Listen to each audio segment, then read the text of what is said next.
সদ্য নিয়োগ পাওয়া তিতাস গ্যাসের ব্যবস্থাপনা পরিচালক শাহনেওয়াজের নিয়োগ বাতিলের দাবিতে মানববন্ধন করেছে প্রতিষ্ঠানটির কর্মকর্তা কর্মচারীরা। সকাল 10টায় রাজধানী কারওয়ান বাজারে তিতাস গ্যাস কার্যালয়ের সামনে মানববন্ধন করেন তারা। নতুন নিয়োগ পাওয়া এমডি, সাবেক জ্বালানি প্রতিমন্ত্রী নসরুল হামিদ বিপুর সিন্ডিকেটের সদস্য এমন অভিযোগ করে তার নিয়োগ বাতিলের দাবি করেন তারা। বলেন, নতুন বাংলাদেশে এমন কাউকে দায়িত্ব দেয়া হোক যিনি আওয়ামী সরকারের মদতপুষ্ট নন। এছাড়াও যাচাই বাছাই করে যারা বিগত বছরে বৈষম্যের শিকার তাদের ভেতর থেকে নিয়োগ এবং পদোন্নতির দাবি জানান তিতাসের কর্মকর্তা কর্মচারীরা।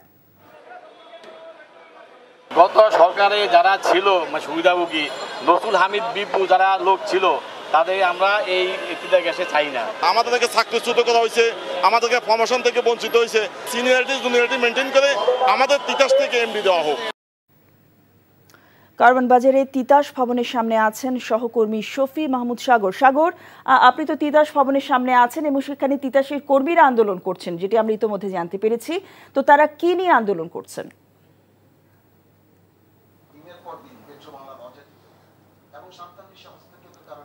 জসিন্তা, আমি এই মুহূর্তে আছি তিতাস কার্যালয়ের ভিতরে কনফারেন্স রুমে। এখন এই মুহূর্তে সেখানে যারা আন্দোলন করেছেন তারা প্রেস ব্রিফিং করছেন এবং তারা তাদের দাবি জানাচ্ছেন। এবং তারা যেটি বলেছেন সেটি হচ্ছে যে গতকাল সদ্য নিয়োগপ্রাপ্ত যে নতুন এমডিকে আনা হয়েছে জনাব শাহনেওয়াজ, তার নিয়োগ বাতিলের দাবি তারা জানিয়েছেন এবং তারা বলছেন মূলত পেট্রো বাংলা থেকে এই নিয়োগগুলো করা হয়, যেটিকে তারা আসলে মনে করছেন যেটি একটি ভুল ব্যবস্থা এবং এর মধ্য দিয়ে পেট্রো বাংলার সাথে তিতাসের যে দ্বন্দ্ব সেটি আসলে তারা বলেছেন।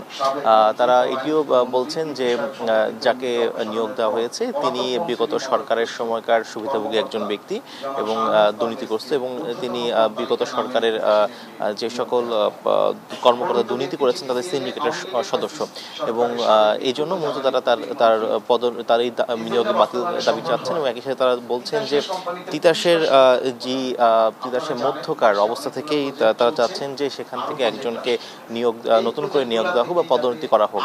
তারা এটিও জানাচ্ছেন যে বিগত বছরে অনেকেই এমন আছেন যে গত 15-16 বছরে তাদের পদোন্নতি হয়নি এবং সেই সকল ব্যক্তিরা নতুন যাকে নিয়োগ দেওয়া হয়েছে তার চেয়ে সিনিয়র।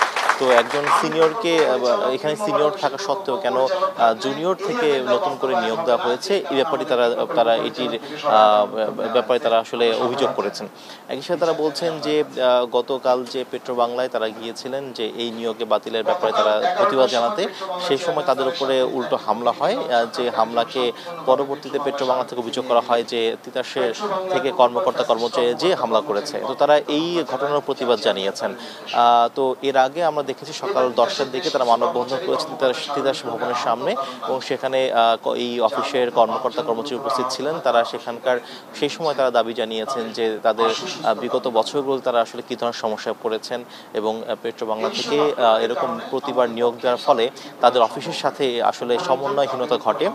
যারা কিনা দায়িত্ব পান তারা আসলে বুঝে উঠতে পারেন না যে এইখানে আসলে কীভাবে কাজ করতে হবে এবং মাঠ পর্যায়ে যারা কর্মী আছেন, মাঠ পর্যায়ে কর্মীদের সাথে বাইরে থেকে নিয়োগপ্রাপ্ত একজন ব্যক্তি এখানে এসে দায়িত্ব পালন করার ফলে বেশ কিছু সমস্যার সম্মুখীন তারা হয়েছেন।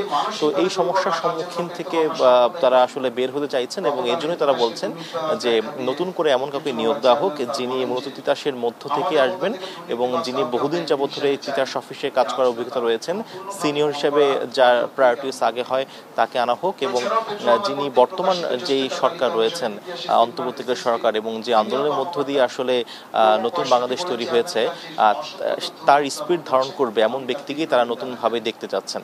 তো এই ছিল আসলে আজকে তিতাসে ভবনের সামনে মানববন্ধন এবং তাদের যে আন্দোলন প্রতিবাদ সেটির সর্বশেষ অবস্থা। জসিন্তা। দর্শক, জানছিলাম তিতাসের কর্মীদের আন্দোলনের খবর।